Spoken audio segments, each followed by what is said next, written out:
Bonjour à tous et bienvenue pour ce premier numéro de cette nouvelle série, la BO2 Mediapason. Pour rappel, 5 membres du collectif Mediapason vont vous parler de 5 bandes-sons de films qui les ont marqués, à travers 5 petites vidéos. Pour cette première semaine, c'est Marg de la chaîne Scarzando qui se colle à l'exercice. Alors Marg, si tu devais choisir une musique de film qui a marqué ta vie, que choisirais-tu? Une musique qui m'a marqué. Alors forcément, le premier exemple qui me vient en tête comme ça, c'est Harry Potter et la pierre philosophale.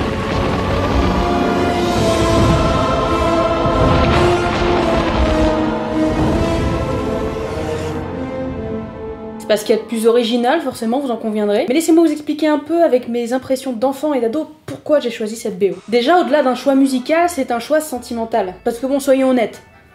Quand le film sort, j'ai 11 ans. Qu'est-ce que j'y connais en John Williams et est-ce que je sais même qui est John Williams? Who are you? Hello! Non, j'entends la musique et je connais l'univers d'Harry Potter. J'ai lu les bouquins et voilà qu'on projette cet univers sur grand écran, avec des gamins de mon âge pour camper les personnages principaux. Let's see them. Je suis au milieu de ma 6ème, Harry, Ron et Hermione rentrent à Poudlard. Comment ne pas s'identifier? Mais bon, je pourrais vous parler des heures de cette identification au personnage, avec qui j'ai grandi tout au long de mon adolescence, et du brisage de mon petit cœur quand j'ai appris qu'ils étaient nés en 1980 et pas en 1990.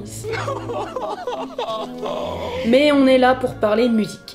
Elle est tellement magique, tellement belle, tellement envoûtante. On dit souvent que la musique est un personnage du film.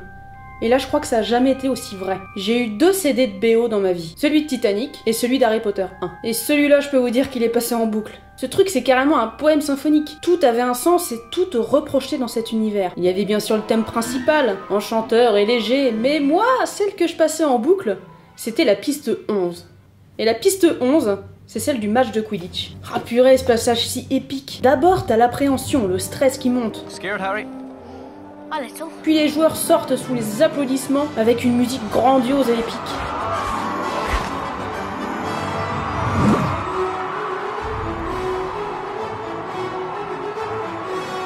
T'es obligé d'avoir les poils et de t'imaginer sur ton balai en train de faire un match de Quidditch. Et puis le match commence. On sent l'excitation, puis le danger, puis le suspense. Tu te refais le match dans la tête, sauf qu'à la place d'Harry Potter, c'est toi qui es sur le balai. Puis il y a le moment de l'ensorcellement du balai. Tout est inquiétant. T'es pas bien, mais finalement, tu te reprends, tu remontes, et bim, tu gagnes. Gryffindor wins!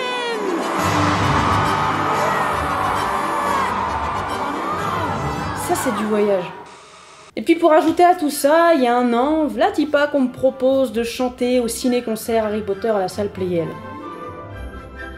La petite Margue de 11 ans s'est nécessairement mise à sauter dans tous les sens.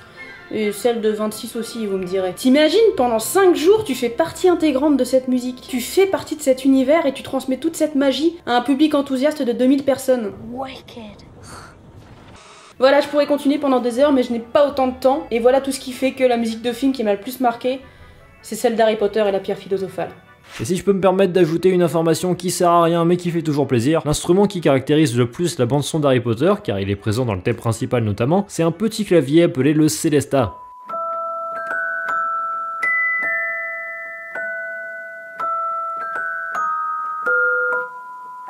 Ce son et les musiques dans lesquelles on peut l'entendre font partie des éléments qu'on ne peut pas enlever de l'univers d'Harry Potter. Tout ce que John Williams a mis en place musicalement dans le premier opus se retrouve dans tous les autres, même si plusieurs compositeurs travailleront sur la saga au fur et à mesure des épisodes. Pour résumer, la bande son qui accompagne Harry Potter est incontournable, et une chose est sûre, elle aura marqué toute une génération.